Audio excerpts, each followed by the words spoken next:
Bonjour et bienvenue sur ma chaîne Ma Mathématique 2.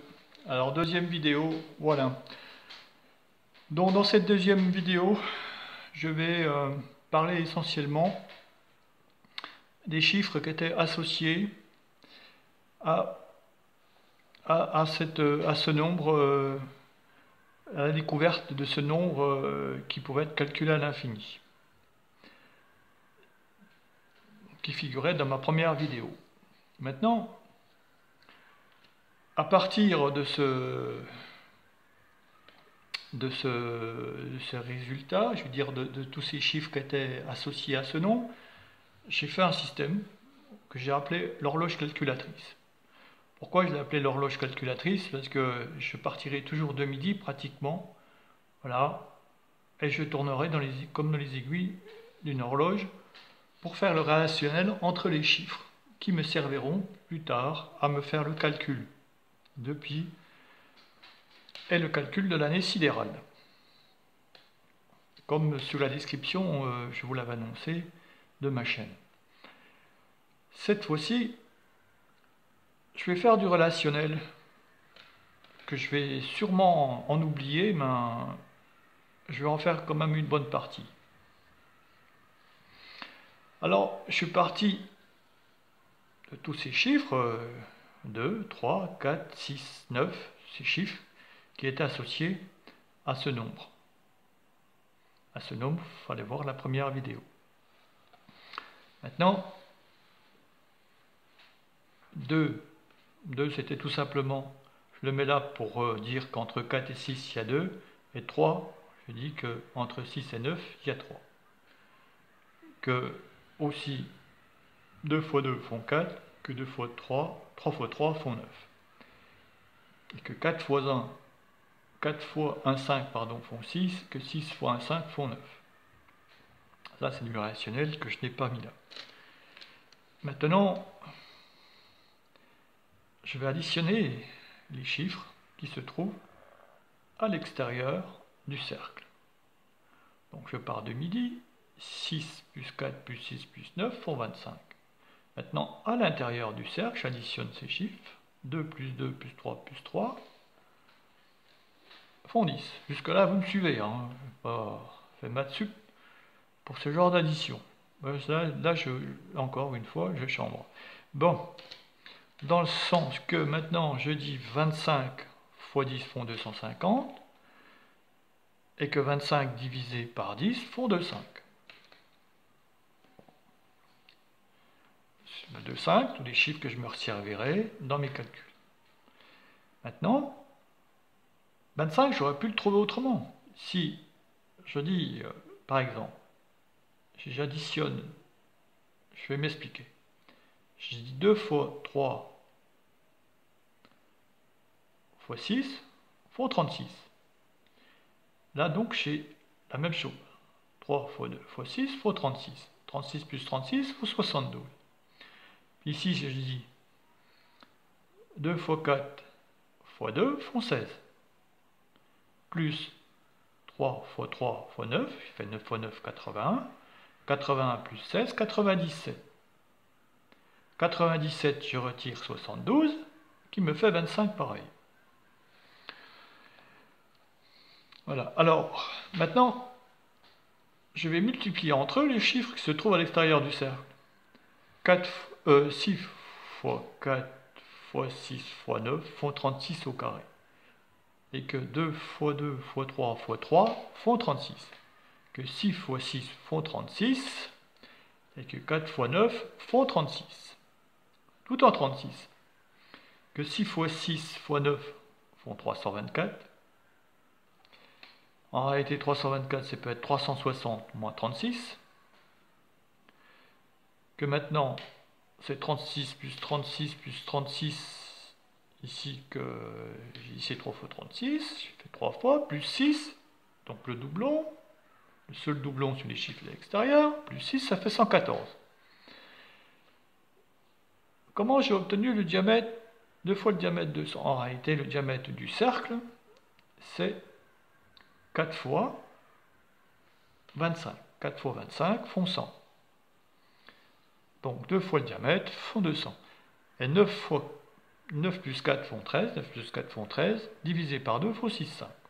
Voilà, j'en ai pratiquement terminé pour le relationnel des chiffres qu'on va appeler, sur ce système, appelé l'horloge calculatrice.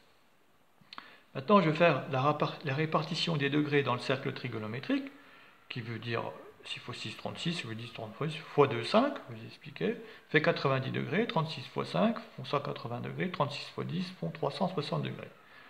On aurait pu faire autrement. Bien d'autres méthodes, elles sont multiples. 6 fois 15, ça fait 6 fois, en réalité, 9 plus 6 qui font 15, qui font 90, et 4 fois, je dirais, 3 fois 6 plus 9, 15, fait ça 80, puis 4 fois 6 fois 6 plus 9 qui font 15, qui font 360. Donc on retrouve toujours les mêmes chiffres qui se multiplient pour obtenir ces sommes. C'est la relation des chiffres entre eux.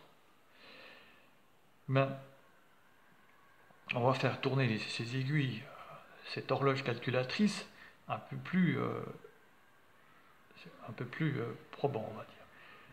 Je fais 6 plus 4 plus 6, ce qui fait 16, fois 6 plus 9 qui font 15, fois 9 plus 6 qui font 15, qui font 3600, ça va de soi, je barre à 0. Maintenant, pour faire 180 degrés, je vais faire 4 plus 6 font 10, fois 6 plus 6 qui fait 12, fois 6 plus 9 qui font 15, qui fait 1800, barre à 0. Maintenant, c'est là que c'est un peu plus parlant, que ça sera un peu plus équilibré. On va travailler comme ceci en chapeau. Alors on démarre 4 fois 6 plus 9, 15, fois 9 plus 6, 15, ce qui fait 900. Maintenant, 6 fois 9 plus 6, 15, fois 6 plus 4, 10, qui fait 900. Maintenant, 9 fois 6 plus 4, 10, fois 4 plus 6, 10, qui fait 900. Puis pour finir, 6 fois 4 plus 6, 10, fois 6 plus 9, qui font 15, qui fait 900 aussi. La surface du carré, ça sera le diamètre, 2 fois le diamètre, donc c'est 200.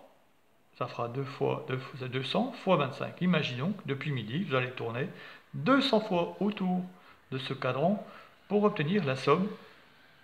Ça fait 200 fois 25 pour obtenir la somme de 5000 mm². La surface du cercle sera une valeur approximative à 2 centièmes de mm² près. Pourquoi? Parce que je n'ai pas la valeur de pi. Mais je vais l'imaginer comme ceci. C'est pareil. Je vais faire 2 fois le diamètre, donc 200, plus 114 qui se trivialise, ça fait 314. Donc ça fait 314 fois le tour, plus 4/25e, qui représente 16 centièmes, qui font 314, 16 mm.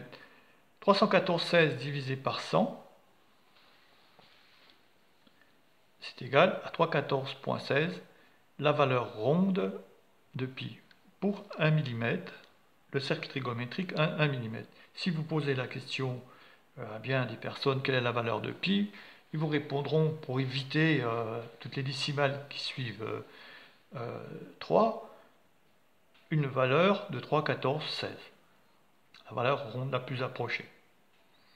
Maintenant, le périmètre du carré est facile à faire, c'est 2 fois le diamètre, donc 200 divisé par 25, cette fois-ci égale 8 racines carrées de 8 égale de 828, c'est égal aussi à la racine carrée de 2 fois 2, fois 100, ce qui donne le périmètre du cercle. Donc le périmètre du cercle, c'est les 4 côtés, c'est la méthode que François, le départ du calcul de la méthode de François Viette, quand il a calculé le premier nombre à l'infini de l'histoire, la valeur de pi. Il est parti du carré, en réalité du carré qui fait 4 polygones.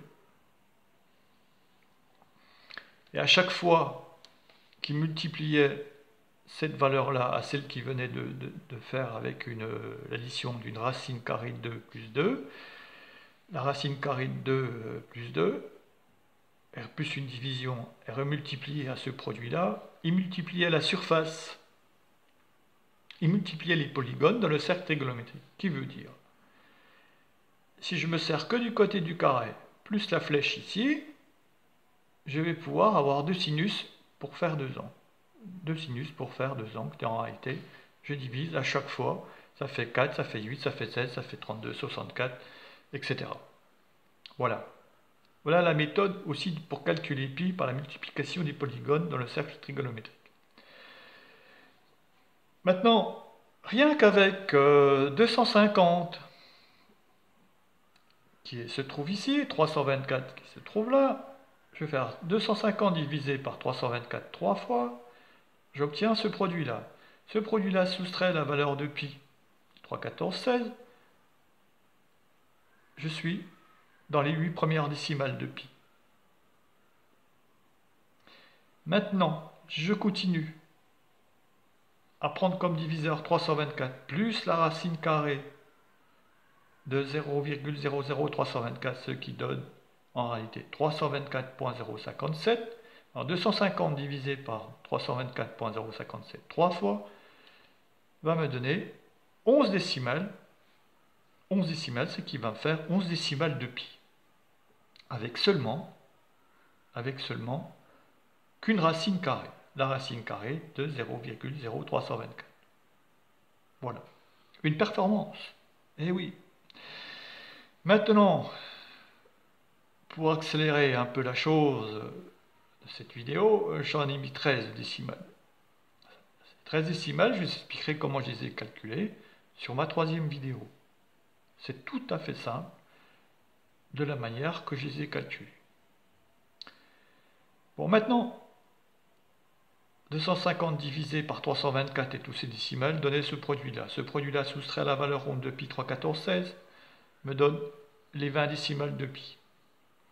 Maintenant que j'ai terminé avec la valeur de pi, j'ai assez de décimales pour calculer l'orbite de la Terre autour du Soleil. Alors j'ai repris ce diviseur de 250 à 250 et je l'ai coupé à sa virgule, qui veut dire 324, je l'ai divisé par 4, qui fait 81. 81, c'est la table de multiplication du 9. 324 en fait partie aussi. Toutes les décimales, je les ai multipliées par 6, 5. Alors 6, 5, voilà. Et 4 ici.